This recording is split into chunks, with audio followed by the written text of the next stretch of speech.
चलो भाई, तो एक बार फिर से क्विक रिवीजन कि जो प्लेन की इक्वेशन होती है वो होती है A X plus B Y plus C Z plus D equal to 0, जहां पर ए बी सी ये डीआरएस ऑफ नॉर्मल होते हैं टू द प्लेन। फिर इसके फॉर्म बताए गए थे, आपको पता ही है। अच्छा, फिर लाइन के बारे में बोला गया था कि x minus x one upon A equal to y minus Y one upon B equal to Z minus Z one upon C. ये उस लाइन की इक्वेशन है जो एक पॉइंट P x1 कामा y1 कामा z1 को से पास आउट होती है और जिसके डीआरएस ABC है। लाइन की इक्वेशन में एक इंपॉर्टेंट बात बताई गई थी कि इक्वल टू r मान के जो x y और z की वैल्यू आएंगी, x की वैल्यू क्या आएगी A R plus X one, y की वैल्यू कितनी आएगी, और एक क्रॉस मल्टीप्लाई किया भाई, B R plus Y one, Z की वैल्यू कितनी आएगी C R plus Z one. ये पॉइंट ऑलवेज इस लाइन पे लाई करते हैं, आर की वैल्यू चेंज होती रहेगी, स्मॉल आर की वैल्यू चेंज होती रहेगी। इतना हमने पढ़ रखा है। फॉर्म ऑफ प्लेन दुनिया का खुराफात सीख चुके हैं। अब कहानी आगे की।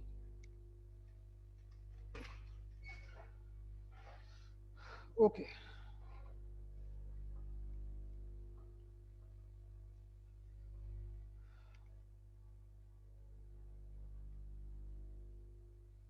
चलिए सीखें। गेम शुरू करता हूं भाई। चलो, पहला टॉपिक लिखो, इंटरसेक्टिंग पॉइंट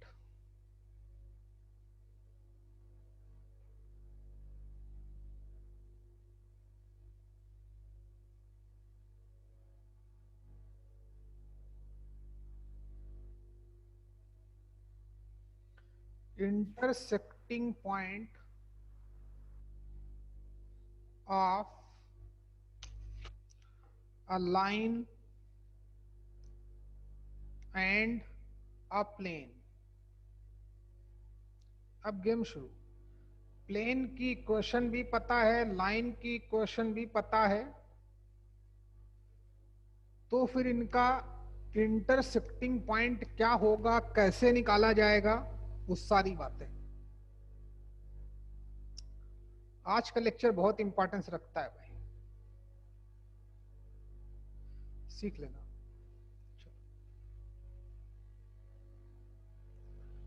मान लेते हैं ये एक प्लेन इस तरीके का है, कैसा ही बनाओ,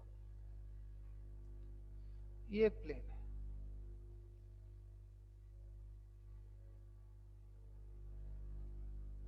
ये एक प्लेन है,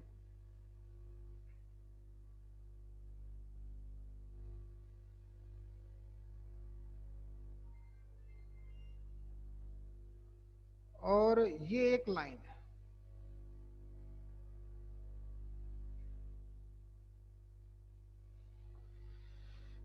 ये एक प्लेन और ये एक लाइन।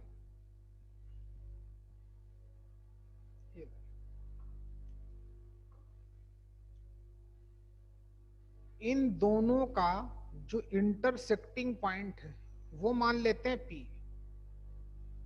इसके कोऑर्डिनेट जानना चाहता है, इस लाइन और इस प्लेन दोनों की इक्वेशन दी जाएगी। तो चलो मान लेते हैं, ग्राफ जरूर बनाना।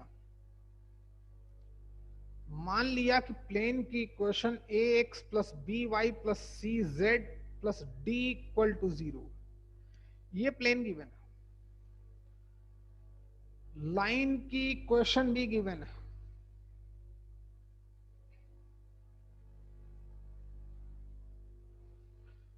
लाइन की इक्वेशन गिवन है x minus x one upon A one, A B C यहां भी लिए वहां भी लेना अच्छा नहीं लगेगा, है अलग अलग।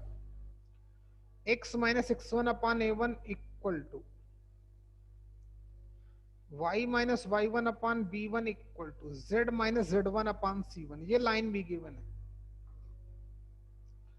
एक लाइन और एक प्लेन एक दूसरे को इंटरसेक्ट कर रहे हैं, पी पॉइंट के कोऑर्डिनेट क्या होंगे, ये हमारा आज का पहला टॉपिक है। चलिए वही टेक्निक बोला था, लाइन का कोई भी क्वेश्चन आए सिर्फ उसी कॉन्सेप्ट से बनेगा जो मैंने नोट करके लिखाया था। कैसे? इक्वल टू आर, आर मान लेंगे, ठीक, और मान लेंगे जो एक्स वाई जेड की वैल्यू आएगी वही इंटरसेक्टिंग पॉइंट है, क्योंकि ऑन द लाइन है, इस प्लेन और इस लाइन का कॉमन पॉइंट है। तो हमने मान लिया कि जो intersecting point of this line and this plane है वो एक्चुअली में पॉइंट कौन सा है, a1r plus x1 comma b1r plus y1 comma c1r plus z1। ये मान लिया कि इस लाइन और इस प्लेन का इंटरसेक्टिंग पॉइंट ये। तो r की वैल्यू पता चल जाए, a1 numerical value, x1 numerical value. Question बहुत आसान आएगा, इसको समझ गए क्वेश्चन में एक या बहुत कम टाइम लगेगा, लेकिन कॉन्सेप्ट सीखो। ये प्लेन गिवन है, ये लाइन गिवन है, दोनों का इंटरसेक्टिंग पॉइंट। बोला था लाइन का कोई भी क्वेश्चन हो कॉन्सेप्ट एक ही लगेगा। इक्वल टू आर मान के जो एक्स वाई और जेड की वैल्यू है वो पॉइंट ऑलवेज लाइन पे लाई करेगा। तो P पॉइंट जो इंटरसेक्टिंग पॉइंट वो इस लाइन पे है, इस लाइन पे है, तो इस पॉइंट के कोऑर्डिनेट हम ये एडमिट कर सकते हैं, मान सकते हैं। अब R की वैल्यू कैसे निकाली जाए, कोई बताएगा? R की वैल्यू पता चल जाए, गेम ओवर। Point satisfied. बिल्कुल सही। ये पॉइंट आल्सो प्लेन में लाई कर रहा है, आल्सो प्लेन में लाई करेगा तो प्लेन की इक्वेशन को सेटिस्फाई करा देंगे, आर की वैल्यू आ जाएगी, गेम ओवर। लिखो, जल्दी करो, जल्दी करें, लिखो। लेट, ग्राफ जरूर बनाना। कोऑर्डिनेट ऑफ पॉइंट P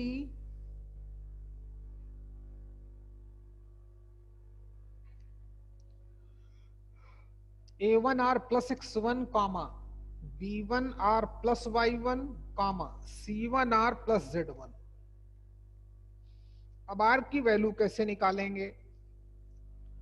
तो फॉर वैल्यू ऑफ r, अगला पॉइंट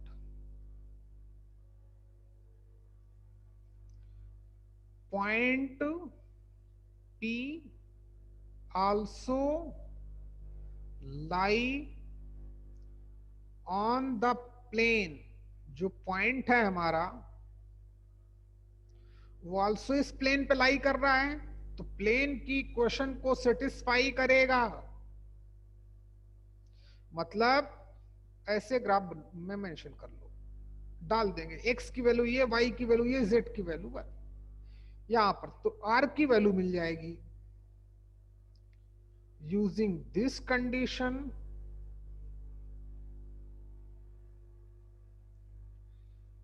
we find out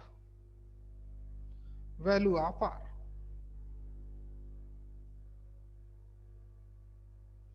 फिर इसके बाद then value of r putting in P, we got intersecting point।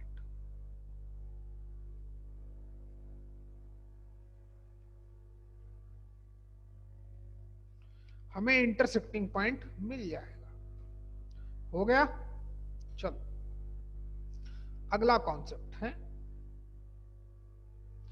कल से हमारे क्वेश्चन शुरू हो जाएंगे भाई हैं। और क्वेश्चन इसी तरीके से क्वेश्चन भी आएगा। क्वेश्चन तो बहुत आसान होगा, x1 की जगह पर 2 लिखा होगा, a1 की जगह पर 3 लिखा होगा, बहुत आसान होगा, देखते ही क्वेश्चन बन जाएंगे। इसलिए पढ़ना शुरू करो, डिवीजन करना। चलिए अगला अगला टॉपिक हमारा दूसरा पॉइंट आज का, intersecting point of two lines.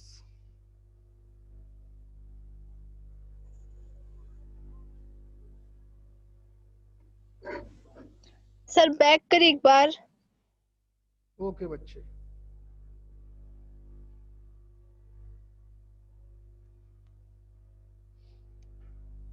चलो बेटा देखो, ये अंग्रेजी ना भी लिखोगी तब चलेगा, आपको समझ में आना चाहिए अकेले कि एक्चुअली में क्या क्या है।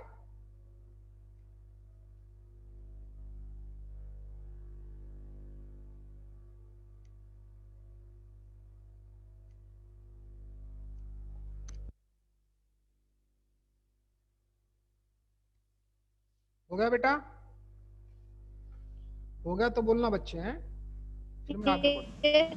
Sir thank you. Okay sir चलिए, हो गया।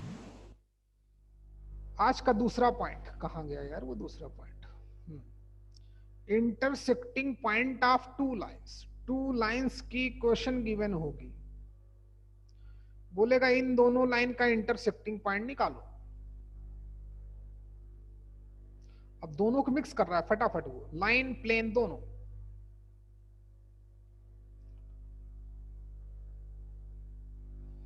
बोलेगा इन दोनों लाइन का इंटरसेक्टिंग पॉइंट निकालो। एक लाइन ग्राफ मेरे साथ साथ बनाना शुरू कर दो।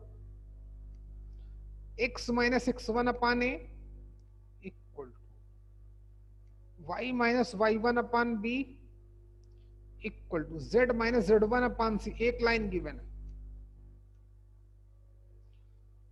दूसरी line x minus x2 upon a2 equal to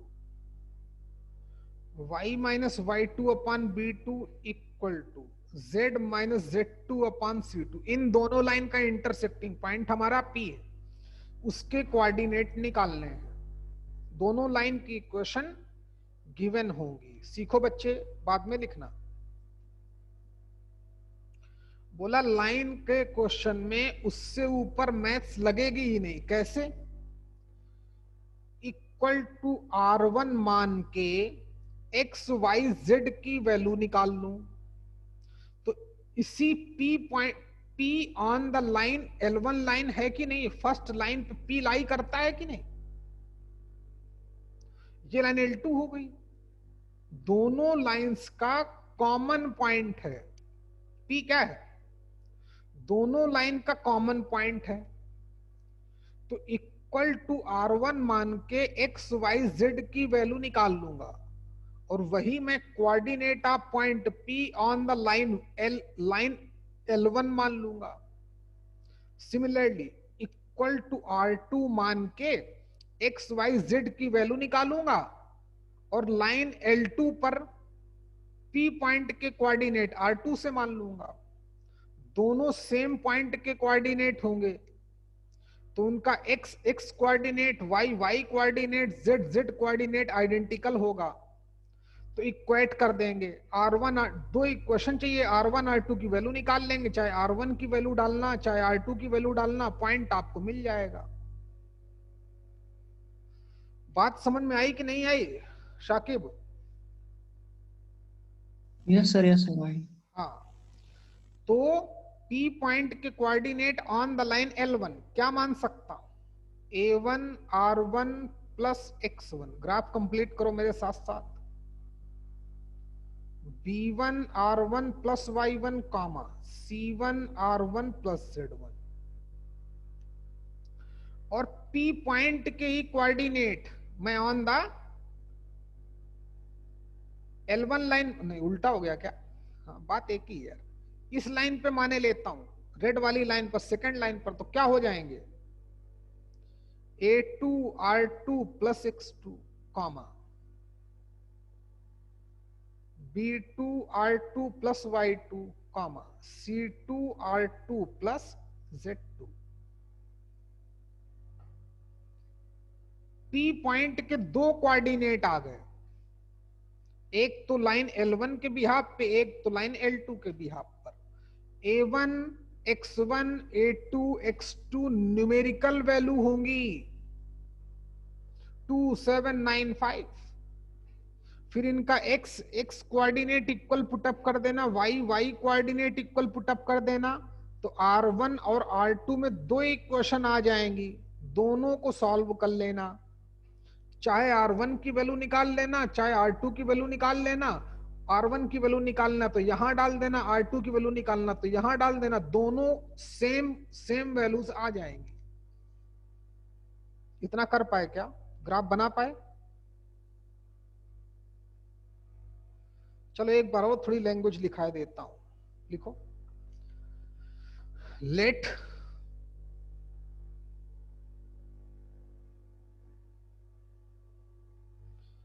coordinate of point P on line 1, on line 1 यानी कि L1 क्या मानी चुके हो?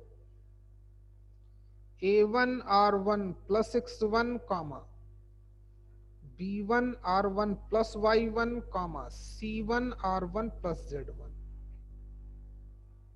and also let क्या coordinate of point P on L2 is A2 R2 plus X2 comma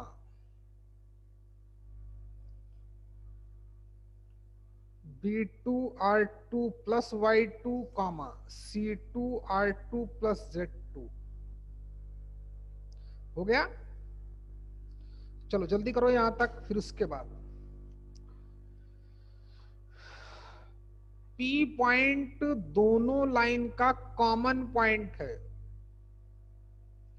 तो first line पे equal to R1 मान के x y z की वैल्यू निकाल लूंगा। ये पॉइंट ऑलवेज इस लाइन पे लाई करता है, ग्रीन वाली लाइन पे, ये वाला। R1 की वैल्यू चेंज होती रहेगी, इनफाइनाइट पॉइंट आ जाएंगे, तो P पॉइंट के कोऑर्डिनेट भी मान सकता हूं क्योंकि वो यूनिक पॉइंट होगा, तो R1 की कोई यूनिक वैल्यू आएगी।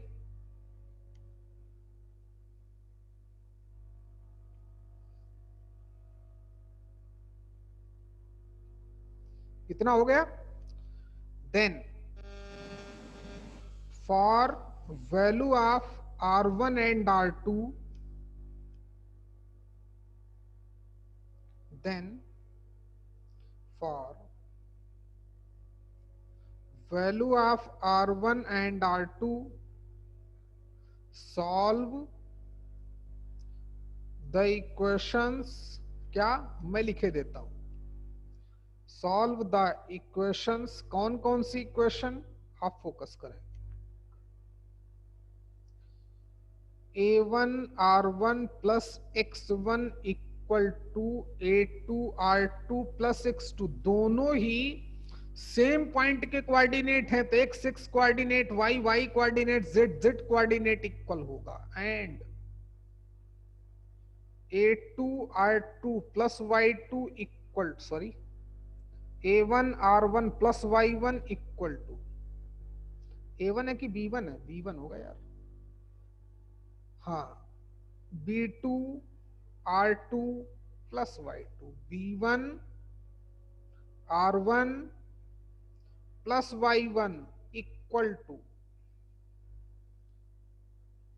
इन दोनों इक्वेशन को सॉल्व कर लेना, आपको R1 R2 दोनों की वैल्यू मिल जाएगी, लेकिन हमें एक ही वैल्यू से काम चल जाएगा। करने को तो z कोऑर्डिनेट भी इक्वल होंगे, बात तो अभी ऐसा हो गया। दो कॉन्सेप्ट बताए गए, तीसरा कॉन्सेप्ट सीखो, जल्दी नोट करो बच्चे।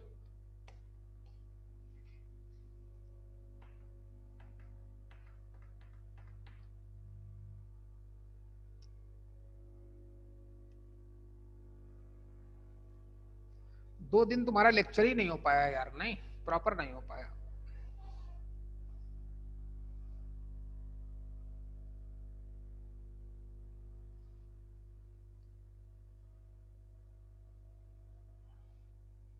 हो गया, आगे बढ़ूं? बहुत आसान है, चलिए आगे देखते हैं। चलो अगला topic, angle between two lines. Already आपको आता है,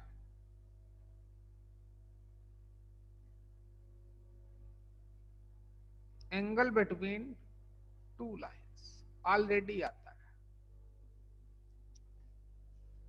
फिर भी टॉपिक है तो लिख लेते हैं। मान लेते हैं कि एक लाइन, या डायरेक्ट लिख लो, टॉपिक का नाम डालो फिर लिख लो, लिखो।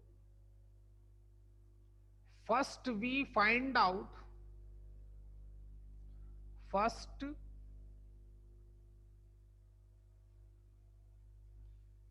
We find out DCS of the both lines. अब बोलोगे DCS कैसे निकालेंगे? तो जब हमें लाइन गिवन होगी, जब हमें इक्वेशन ऑफ लाइन गिवन होंगी तो उनके DRS भी पता होंगे, और अगर DRS पता है तो DCS कैसे निकालते हैं? A/√A² + B² + C²। Basic. M की वैल्यू कैसे निकालते हैं? B/√A² + B² + C²। Both lines comma लगाएं। L1 M1 N1 एक लाइन के DCS, and L2 M2 and N2 second line के DCS। फिर याद होगा बच्चे, angle between two lines basic में बताया था कि angle between two lines theta कैसे निकालते हैं, कोई लिखेगा नहीं। cos theta equal to L1 L2 plus M1 M2 plus N1 N2। याद आया कि दोबारा बताऊं? का मॉड्यूलस। ये रहा, टेक्निक समझ में आई ना? यहां से इंटरनल एंगल आएगा, और एक्सटर्नल एंगल के लिए कितना? थीटा प्लस थीटा डैश हमारा 180 होगा, तो थीटा डैश की वैल्यू 180 माइनस थीटा करके ऐसे निकाल लेंगे। याद करो, दो लाइंस के बिटवीन एंगल किस पे डिपेंड होता है? Only DCS of the lines पे। दो लाइंस बनाई थी OP और OQ बेसिक में, cos थीटा हमारा ऐसे ही आया था, तो लिखो देन, इतना करने के बाद देन एक्यूट एंगल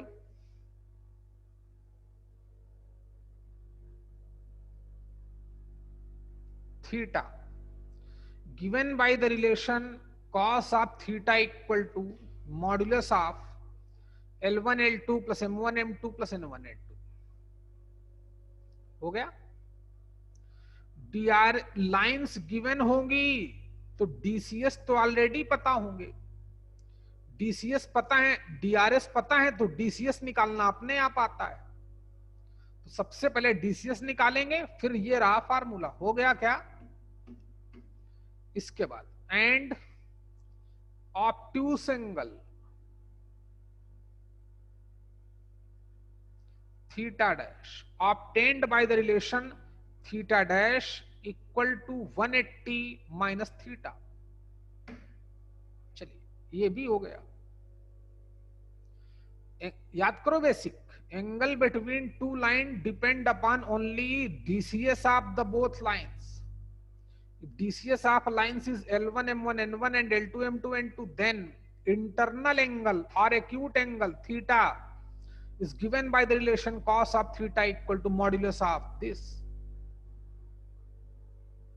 ऑलरेडी हम लोग इसको बेसिक्स में पढ़ चुके हैं, तो लाइन पता होंगी, DRS पता होंगे, DCS निकाल लेंगे। ये रहा रिलेशन। हो गया, आगे बढ़ूं? आज बहुत कॉन्सेप्ट पढ़ा दूंगा। अगला टॉपिक, आगे बढ़ता हूं भाई। है angle between line and a plane.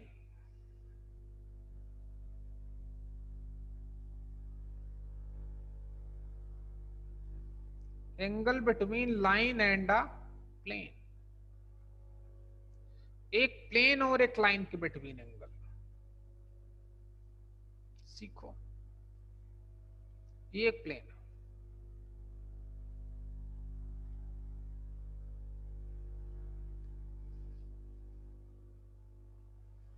और ये एक लाइन है, ये लाइन मान लेते हैं, ठीक। चल ऐसी लाइन माने लेता हूं। इन दोनों के बिटवीन एंगल निकालना है, नीचे भी डाल सकता हूं लाइन को मैं। ये लाइन है, इसकी इक्वेशन ग्राफ बनाओ।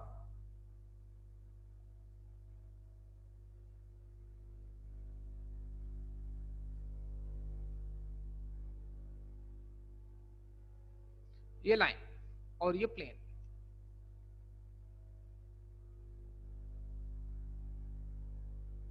ये दोनों की मैंने, इनके बिटवीन एंगल निकालना है, ठीक है, निकालता है।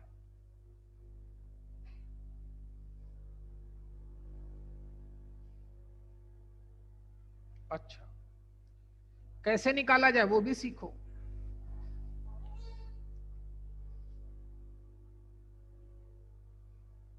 ओके, कैसे निकाला जाए भाई, है तो सीख लो भाई। हाँ, हमें एंगल बिटवीन टू लाइंस निकालना आता है। दो लाइंस होती, उनके डीसीएस पता होते तो फिर एंगल बिटवीन टू लाइन निकालना तो आता है, cos theta equal to L1 L2 plus M1 M2 plus N1 N2 से।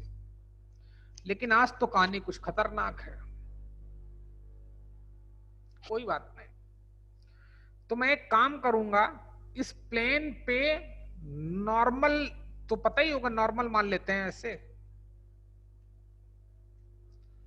अगर मान लिया ये हमारे प्लेन का नॉर्मल है,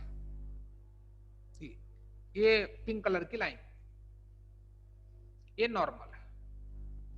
नॉर्मल तो एक लाइन ही है, तो क्या मैं अब ये भी लाइन और ये भी नॉर्मल भी लाइन, नॉर्मल के भी डीआरएस पता है एबीसी, लाइन के भी डीआरएस पता है A1 B1 C1, तो क्या मैं angle between plane line and normal to the plane निकाल सकता हूं क्या? बोलो बच्चा। हाँ, तो ग्राफ बनाओ, ग्राफ बनाओ। लेकिन जिसने एक भी लेक्चर नहीं लिया होगा उसको कुछ समझ में नहीं आने वाला है, इसलिए मैंने लेक्चर रिकॉर्ड करके डाले, उसको पढ़ा करो भाई। थोड़ा अरेंज कराना है, अरेंज भी कराऊंगा सर को बोल के, तो कर देंगे अरेंज। हो गया, लिखो। First we find out DCS of line and normal of the plane. First we find out DCS of line and normal to the plane. अच्छा, then angle between line and normal theta is given by the relation cos theta equal to L1 L2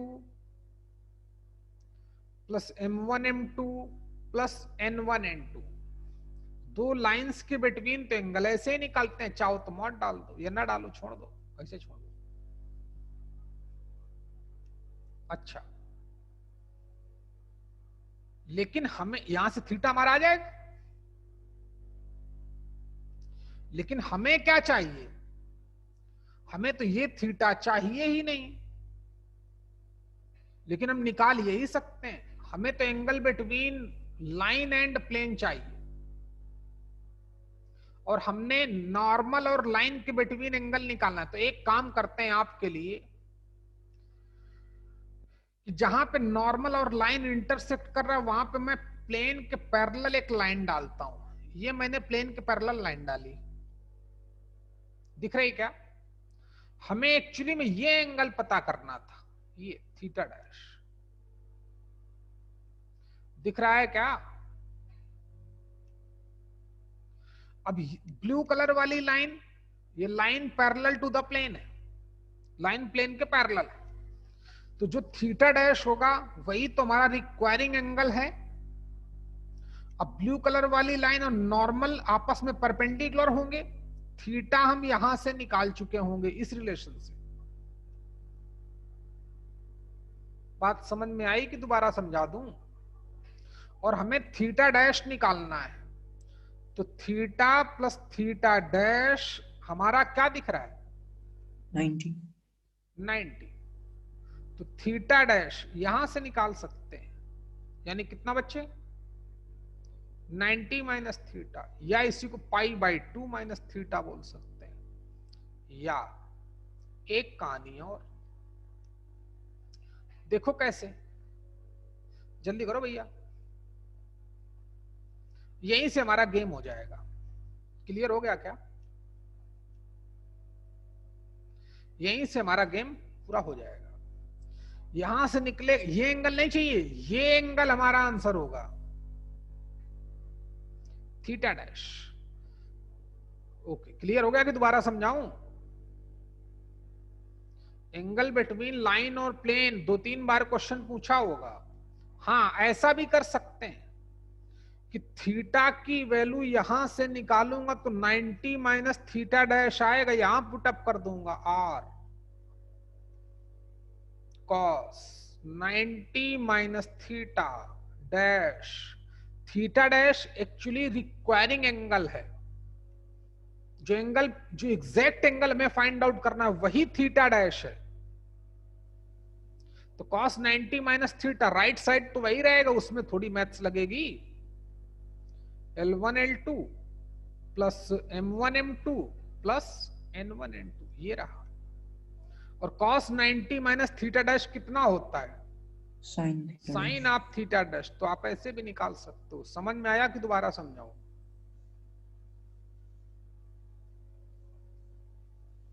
या आप direct यहां से निकालो, यहां put up कर दो, both you have both options.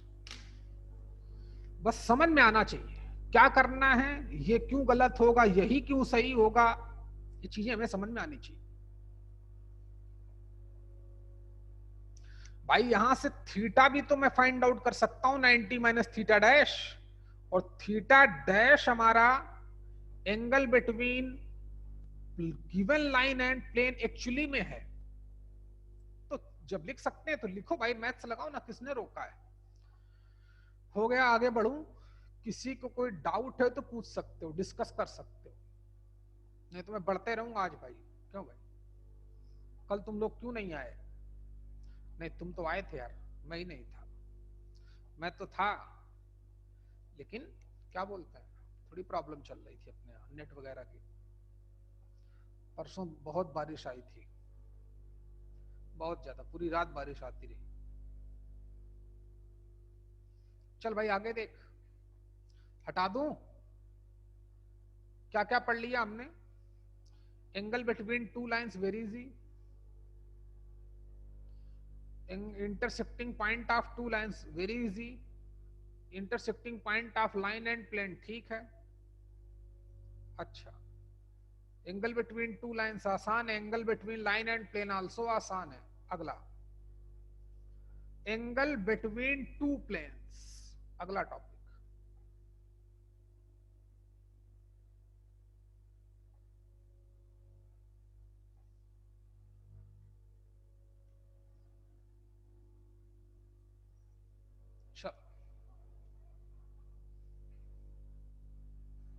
चलो मान लेते हैं एक प्लेन ऐसा है,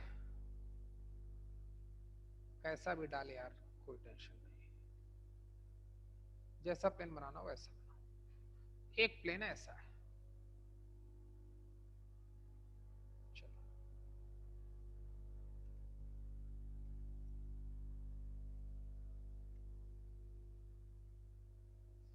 एक ऐसा प्लेन है, ठीक।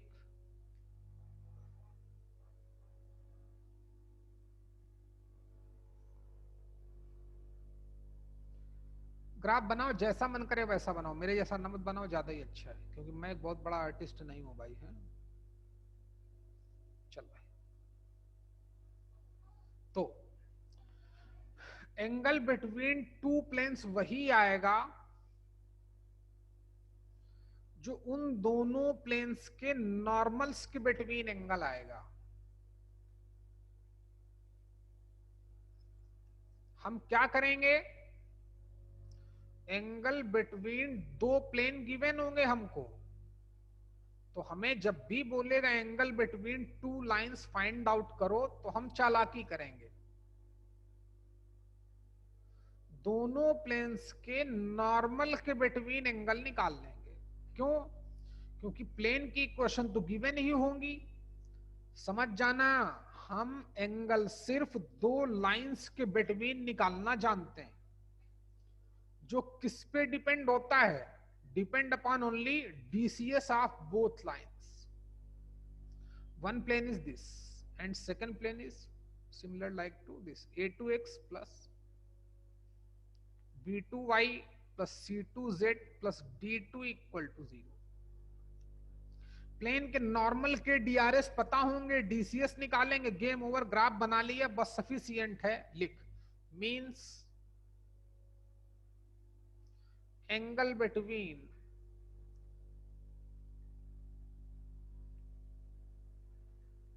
नॉर्मल्स टू द प्लेन, दो प्लेन के बिटवीन एंगल का मतलब उनके प्लेन, उनके नॉर्मल्स के बिटवीन जो एंगल होगा वही एंगल बिटवीन प्लेन होगा। निकालने का तरीका ये होगा। आगे बढ़ूं, समझ में आ गया हो तो जल्दी कर, मैं आगे बढ़ता हूं, नहीं तो भाई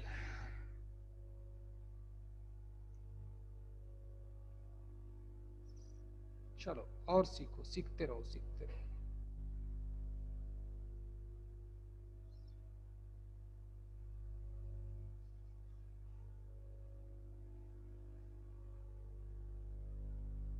आगे बढ़ूं भाई, चलो सीखो। अगला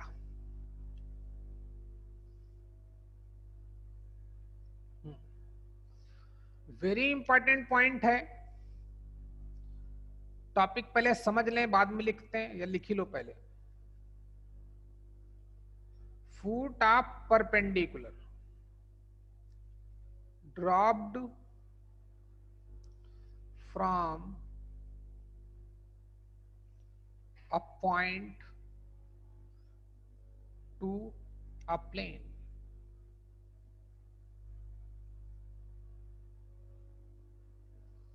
foot of perpendicular dropped from a point to a plane,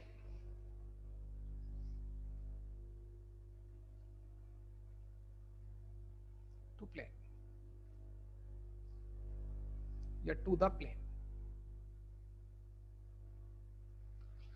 चल भाई खेल सीखो, ग्राफ बनाओ। एक प्लेन ये गिवन है, एक ही प्लेन गिवन है, 20 प्लेन थोड़ी गिवन है भाई। चल ये रहा, एक प्लेन गिवन है और एक पॉइंट गिवन है भैया।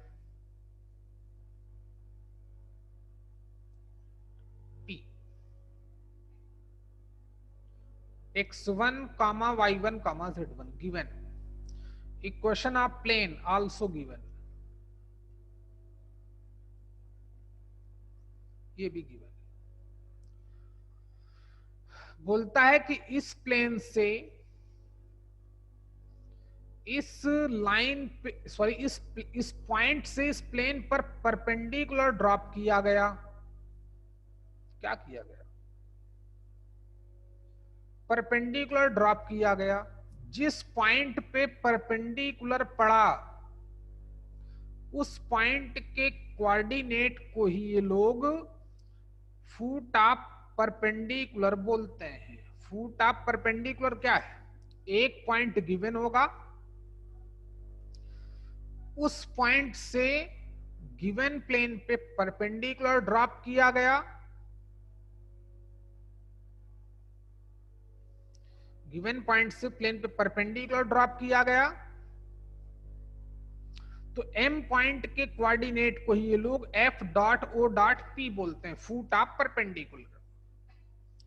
एम पॉइंट के कोऑर्डिनेट निकालने हैं, ग्राफ बनाओ। मैं दो तरीके बताता हूं। मेथड नंबर 1, जल्दी कर भाई। ये मान लो तुमको मैं,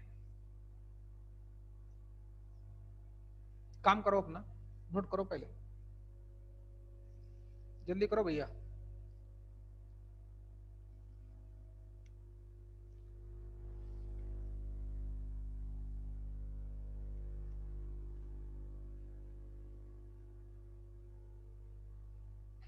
जल्दी कर भाई, पूरा तो पढ़ ही ले इसको कम से कम आज, ये तो खत्म हो जाए। बहुत दिन से नहीं, कल पूरा रिवाइज करके आना भाई, है ठक ठक। कोई भी क्वेश्चन हो, चाहे किसी भी साल का हो, चाहे मेंस का हो चाहे एडवांस का हो, पूछ लेना, खट से बनेगा भाई। ये मैं खुद ही कराता हूं, देखना आप, लेकिन पढ़ के आना, पूरा फील होना चाहिए कि हाँ ऐसा क्यों करते हैं, सीखो। पहला तरीका तो बहुत आसान है। कैसे? अगर हमें कोई पीएम लाइन की इक्वेशन बता दे, किसकी, कि इस पीएम लाइन की इक्वेशन ये है, देखना रे, तो फिर हमें इस लाइन और इस प्लेन का इंटरसेक्टिंग पॉइंट ही पता करना है। पहला कॉन्सेप्ट क्लियर हुआ क्या? क्या कि एक पॉइंट गिवन है, वो छोड़ो, हमें एम पॉइंट के कोऑर्डिनेट चाहिए, जिसको ये लोग फुट ऑफ परपेंडिकुलर बोलते हैं। एक्चुअली में क्या दिख रहा है, लाइन पीएम, इस प्लेन का इंटरसेक्टिंग पॉइंट ही तो पता करना है। यश, बात समझ में आ रही कि नहीं भाई? बोल रहे यश? चला गया क्या?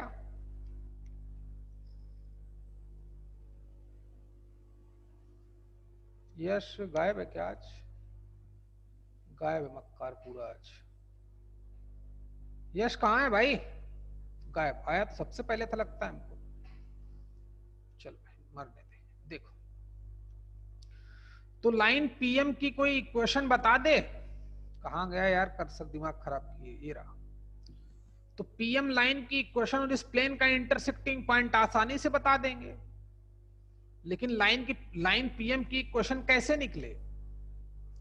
तो बोला था प्लेन की इक्वेशन, सॉरी लाइन की इक्वेशन के लिए दो चीजें चाहिए, एक पॉइंट चाहिए, वो तो साफ साफ दिख रहा है, ओके, और अगर इस लाइन के डीआरएस पता चल जाए, क्या पता चल जाए, तो फिर हम प्लेन की, तो हम इस लाइन की इक्वेशन निकाल लेंगे, क्योंकि लाइन की इक्वेशन के लिए चाहिए क्या, only a point and DRS of line, और कुछ नहीं चाहिए। अच्छा, तो पॉइंट तो पता है, डीआरएस क्या होंगे यार? डीआरएस तो तीन तीन वैल्यू होती है, कैसे पता चले? तो प्लीज फोकस करना। जो अच्छा, इस प्लेन का जो नॉर्मल होगा वो भी ऐसे होगा, प्लेन का नॉर्मल भी तो ऐसे ही होगा। ये रहा प्लेन का नॉर्मल। अब प्लेन का नॉर्मल और अपनी लाइन पैरेलल है कि नहीं है? तो पैरेलल है। और प्लेन की इक्वेशन गिवन है, तो प्लेन के नॉर्मल के डीआरएस क्या होंगे? ए कॉमा बी कॉमा सी होंगे। बात बन गई। इस लाइन के डीआरएस भी क्या होंगे? वो भी ए बी सी होंगे। अरे याद करना भाई। Therefore equation of line PM, तो first we find out, graph बनाने के बाद कॉन्सेप्ट लिखना शुरू करो। ग्राफ बनाया? जल्दी कर भाई।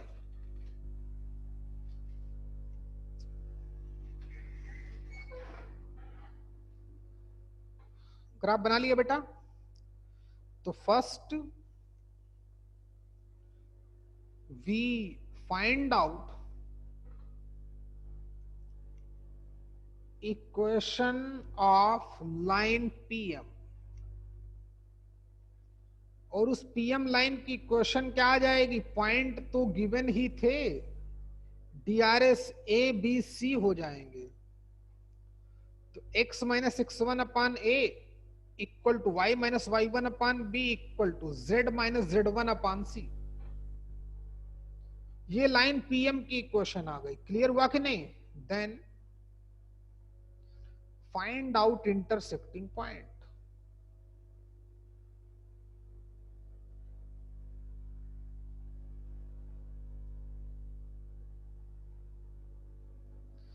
which is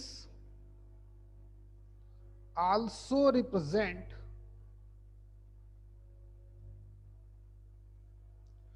foot of perpendicular। वही फूट ऑफ परपेंडिकुलर भी रिप्रेजेंट करेगा। एक तरीका तो ये है। क्लियर हो गया क्या? चल भाई सेकंड मेथड देख। सेकंड मेथड फटाफट देखना, टाइम बिल्कुल नहीं है। जो लोग मुझसे 11th में स्ट्रेट लाइन पढ़े होंगे तो उनको तो मैंने बताया होगा, तुमको बता देता हूं। सीखना भाई कैसे। हटा दूं बच्चे इसको?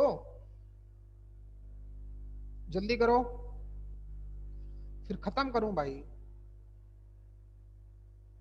हो गया बेटा सभी का? हो गया कि नहीं? यस सर हो गया। हाँ चलो, नहीं हुआ तो फिर तुम जानना। कुछ नहीं है, पीएम लाइन की क्वेश्चन निकालूंगा। लाइन के लिए क्या चाहिए? पॉइंट और डीआरएस। लाइन पीएम नॉर्मल के पैरेलल है तो जो नॉर्मल के डीआरएस होंगे वही सेम लाइन, वही लाइन पीएम के डीआरएस होंगे। क्योंकि लाइन पैरेलल कब होती है? A1 पता ही है, A1 अपान A2 B1 अपान B2, तीन के तीनों बराबर। तो A equal to A1 B equal to B1 C equal to C1, game over. फिर लाइन पीएम की इक्वेशन आ गई तो इस M पॉइंट के कोऑर्डिनेट इक्वल टू R मान के लेट कर लेना, AR plus x1 BR plus y1 CR plus z1। R point के कोऑर्डिनेट के लिए M पॉइंट कहां पे है? On the plane. सेटिस्फाई करा देना, R की वैल्यू आ जाएगी, वापस कर देना, गेम ओवर। Second method. ये हमारा पहला तरीका था, सेकंड मेथड। सेकंड मेथड और प्यारा है, वो हमारे बहुत काम आएगा। ऑलमोस्ट हमारा खत्म हो जाएगा टॉपिक। 2 पॉइंट और बचेंगे फिर टॉपिक खत्म, या 3 पॉइंट बचेंगे। देखें बच्चा, M पॉइंट के कोऑर्डिनेट फाइंड आउट करने हैं तो करने हैं भाई, सीखो।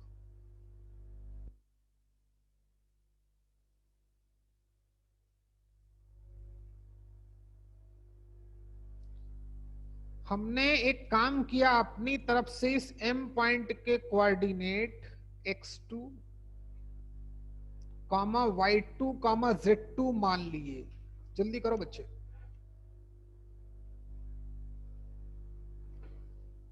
दोबारा ग्राफ बनाओ, सेकंड ग्राफ बनाएं। और सेकंड मेथड हमारा वेरी इंपॉर्टेंट मेथड।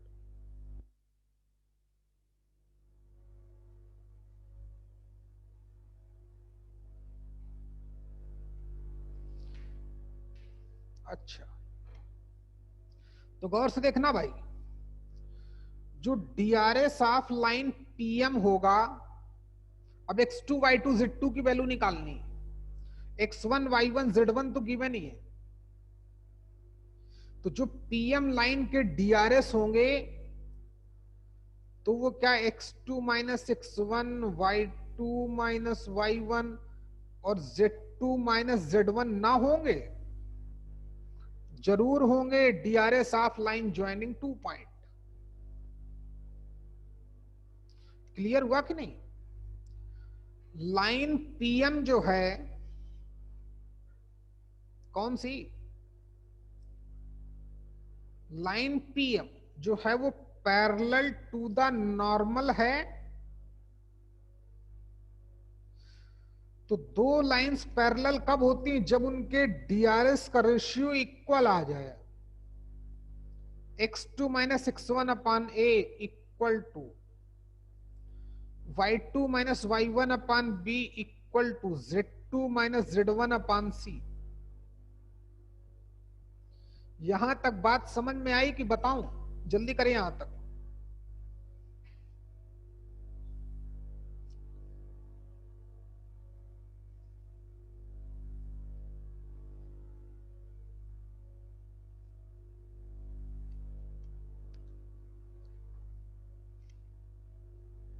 यहां तक ठीक है बच्चे?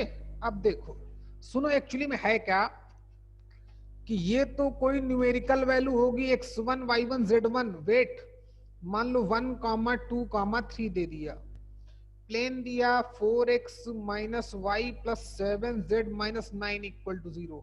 तो ए बी सी भी पता है, तो देखना प्लीज। तो यानी कि x minus 1/4 equal to x2 minus x1 तुम्हारा कितना हो गया? 1। वैल्यू डालो फार्मूले में। y2 minus 2/-1 z2 minus 3/7। और हमें x2 y2 z2 चाहिए। यहां तक तो बात समझ में आ गई। अगर हमें पता चल जाए कि ये तीनों 4 के बराबर हैं, क्या पता चल जाए? अगर पता चल जाए कि ये तीनों बराबर हैं किसी न्यूमेरिकल वैल्यू के 2 7 माइनस 5 7/2 18, तो क्या हम टेकिंग फर्स्ट एंड लास्ट लेके x2 की वैल्यू निकाल सकते हैं क्या? क्यों नहीं निकाल सकते भाई? 4 4 जा 16 प्लस 1 17, x2 का 17 आ गया। सिमिलरली सेकेंड एंड आखिरी को लेकर y2 निकाल सकते हो क्या? इजिली निकाल सकता हूं। -4 + 2 गया तो y2 की वैल्यू -2। z2 निकाल सकते हो क्या? यस। 7 4 जा 28 + 3 31। तो अगर हमें ये पता चल जाए कि ये किसी कांस्टेंट के इक्वल हैं, तो taking first and last x2 एक आधे सेकंड के अंदर पता चलेगा, y2 भी पता चलेगा, z2 भी पता चलेगा। लेकिन ऐसा तो नहीं है कि अपने अपने हिसाब से हम 4 मान लें, 7 मान लें, 9 मान लें, 10 मान लें। ऐसा तो नहीं चलेगा ना मैथ्स में। तो देखो मैथ्स और लगेगी। किसी को कुछ बोलना है तो बोल भाई। और आपस में अगर कोई बात किया तो दांत मुंह हाथ पैर सब तोड़ डालूंगा उसके, याद रखना रे। चल, बहुत धाराएं लगती हैं भाई, किसी का दांत मुंह नाक हाथ तोड़ने में बहुत धाराएं लगती हैं, है ना। चल, तो ये वैल्यू हमारी इक्वल है। सीखना बेटा एक मैथ्स का रूल, कैसे इसको कांस्टेंट के इक्वल पुट अप किया गया। तो एक मैथ्स का रूल देखो, जैसे 1/2 2/4 3/6 सबके सब बराबर हैं क्या? है ही है 1/2 1/2 1/2। अच्छा बेटा, किसी का माइक बंद है, चालू है? बंद करो उसको। किसी का माइक चालू है बच्चे, माइक बंद करो अपना। चलो सीख, ये इक्वल है। अगर बोलता है ऐसा कभी होगा तो एक कहानी और होगी। कैसे? 1 × 2 प्लस 2 × 4 प्लस 3 × 6 अपान 2 square plus 4 square plus 6 square भी बराबर आएगा। करके देखना चाहते हो क्या? तो जरा देखो आ रहा है कि नहीं आ रहा है, देख लो भाई। 1 × 2 2 2 4 जा 8 3 6 जा 18 डिवाइडेड बाई 4 प्लस 16 प्लस 36 कितना हो गया?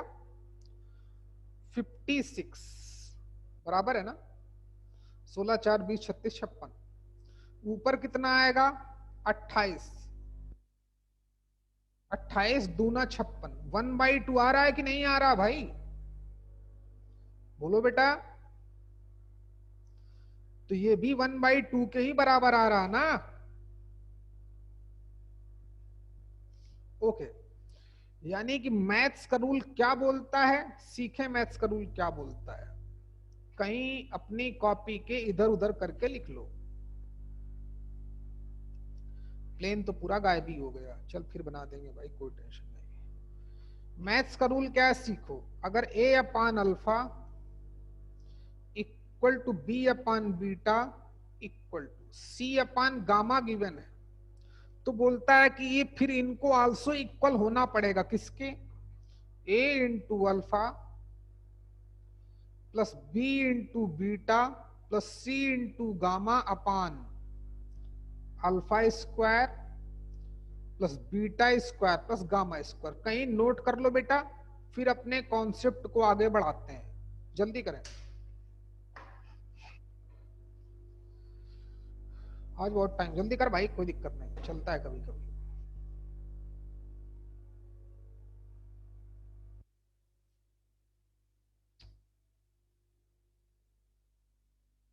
हो गया क्या, हो गया तो देखना, जब 2/2 के पेयर में तीन चीजों का रेशियो इक्वल चले तो फिर बोलता है आल्सो इक्वल ही आता है, एग्जाम्पल से मैंने प्रूव किया। तो चलिए देखें,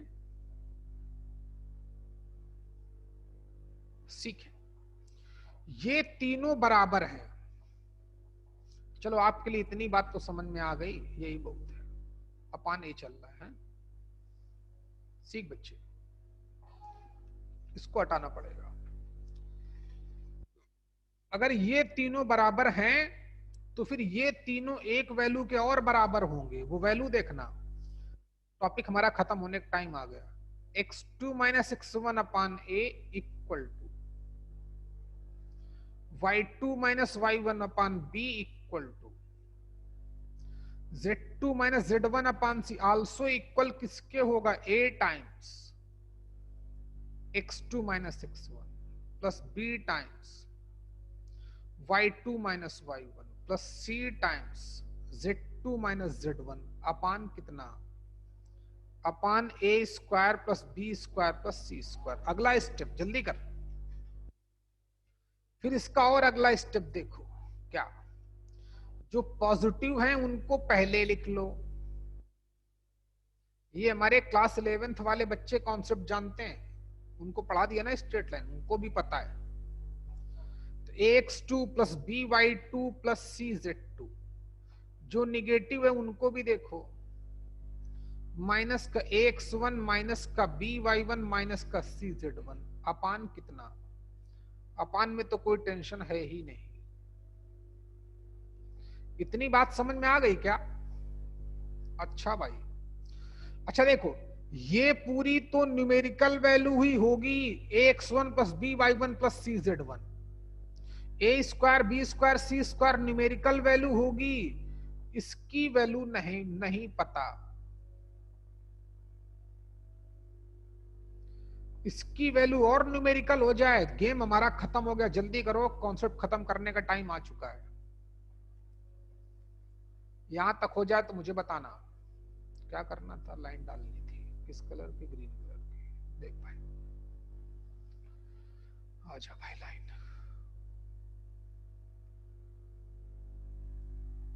ये रहा प्लेन, प्लेन तो जिंदा रखो भाई, कि प्लेन को भी खा जाओगे। देखो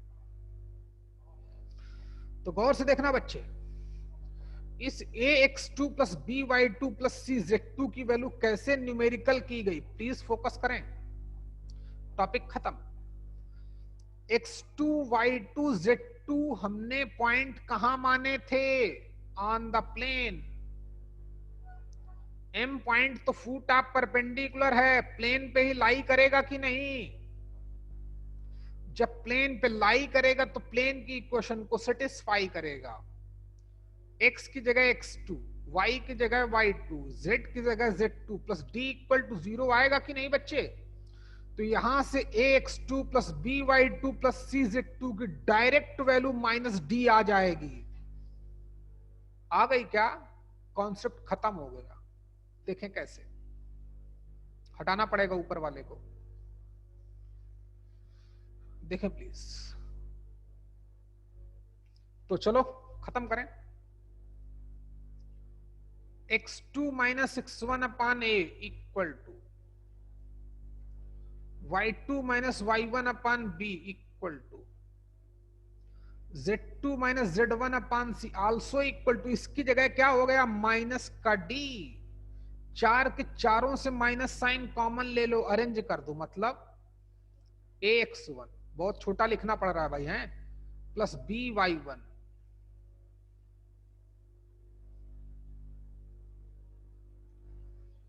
प्लस cz1 प्लस d अपान कितना, a square plus b square plus c square, game over.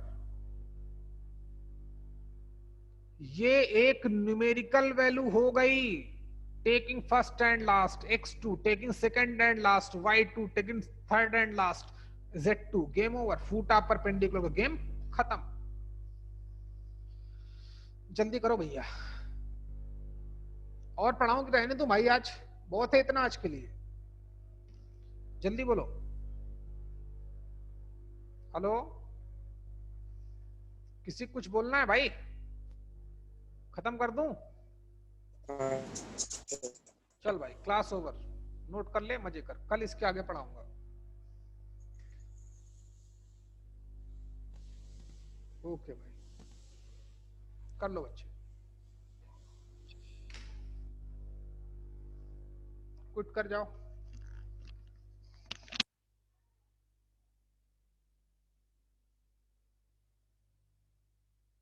Okay बेटा, डाल दूंगा भाई, है कोई इशू, डालता हूँ ही हर बार, हर वीडियो लेक्चर, बस वही नहीं डाल पाया।